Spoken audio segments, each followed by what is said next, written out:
Usiku ule ule, Nyanza alibaki amekaa kitandani, moyo wake ukipiga kwa nguvu. Alikuwa bado haamini alichokiona. Loemba amesimama pale chumbani kwake, lakini hakuwa yule aliyemjua. Macho yake yalikuwa meusi, kama kivuli kilichorudi kutoka giza la zamani. "Tumekuja kumalizia tulichoanza," alisema kwa sauti ya chini. Nyanza alimeza mate kwa hofu. "Unamaanisha nini?" aliuliza kwa sauti iliyotetemeka. Loemba alimsogelea polepole. Kila hatua yake ilifanya chumba kizidi kuwa baridi. "Unakumbuka kila kitu, sivyo?" Nyanza alishika kichwa chake ghafla. Ndoto zilianza kurudi kwa nguvu. Msitu, kilio, upanga, na ahadi ile ya mwisho, tutazaliwa tena. Alipoinua macho yake, alimtazama Loemba kwa mshangao. "Ni kweli, ni wewe." Lakini kabla hajamaliza kusema, upepo mkali ulivuma ndani ya chumba.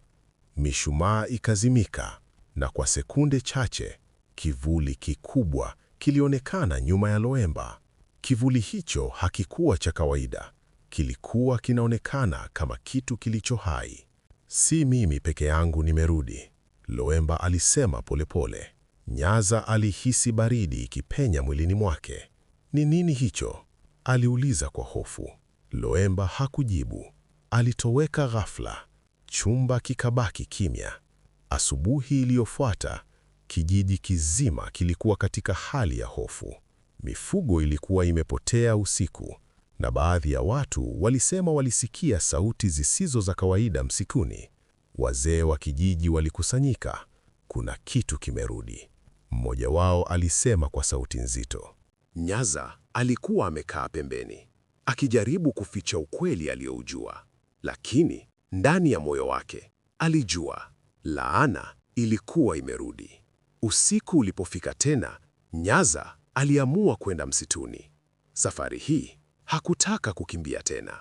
Alipofika, Loemba alikuwa akimsubiri, lakini safari hii hakuwa peke yake.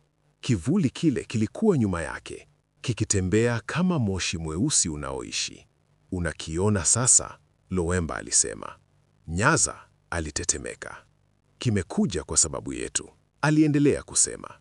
"Kile tulichoanzisha zamani hakijaisha." Nyanza alitikisa kichwa. "Hapana, lazima kuna njia ya kukizuia." Loemba alicheka kwa sauti ya chini. "Hakuna njia, isipokuwa moja." Nyanza alimtazama kwa hofu. "Njia gani?" Loemba alinyamaza kwa sekunde chache, kisha akasema kwa sauti nzito, "Sadaka." Moyo wa Nyanza ulisimama. "Sadaka ya nani?" Loemba alimsogelea karibu, macho yake meusi yakimwangalia moja kwa moja. "Roho moja safi ili kuzima laana." Nyanza alirudi nyuma hatua moja. "Unamaanisha mtu afe tena?" Kivuli kile kilianza kusogea, kikizunguka miti kama kitu kinachosubiri. Na ghafla, kilitoa sauti ya chini kama kilikuwa kinaitikia. Nyanza alihisi hofu kubwa kuliko yote aliyowahi hisi. "Hatutafanya hivyo," alisema kwa msimamo. Loemba alimtazama kwa huzuni.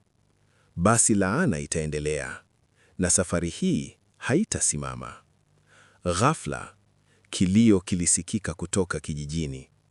Nyanza aligeuka kwa haraka. Moto ulikuwa umeanza kuwaka mbali. Watu walikuwa wanapiga kelele. Loemba alifumba macho yake pole pole. Kimeanza tayari. Nyanza alianza kukimbia kuelekea kijijini. Alipofika, Kilimfanya ashindwe kuongea. Nyumba kadhaa zilikuwa zinawaka moto. Watu walikuwa wanakimbia kila upande. Na katikati ya vurugu hiyo, kivuli kile kilikuwa kinapita, hakionekani wazi, lakini kinasababisha hofu kila mahali. Nyanza alishika kifua chake. "Mimi ndio chanzo cha yote haya." Aligeuka nyuma, na kumwona Lowemba amesimama mbali akimtazama. Safari hii macho yake hayakuwa ya giza kabisa. Kulikuwa na huzuni ndani yake. Chagua, alisema kwa sauti ya chini. Mapenzi au kuokoa watu?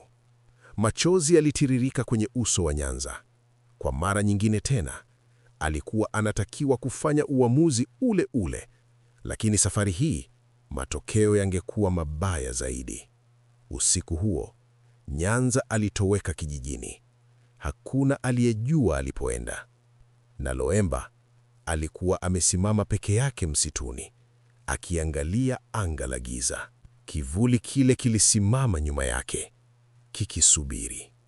Asubuhi iliyofuata, watu wa kijiji walipata kitu cha ajabu msituni, kitu kilichowaacha wakiwa na hofu kubwa. Ilikuwa ni alama ile ile ya Nyanza, lakini safari hii haikuwa kwenye mkono wake. Ilikuwa imechorwa ardhini kwa duara kubwa, na katikati yake kulikuwa na kitu kimewekwa, kikiwa kimetulia kabisa, na hakuna aliyethubutu kukikaribia. Itaendelea.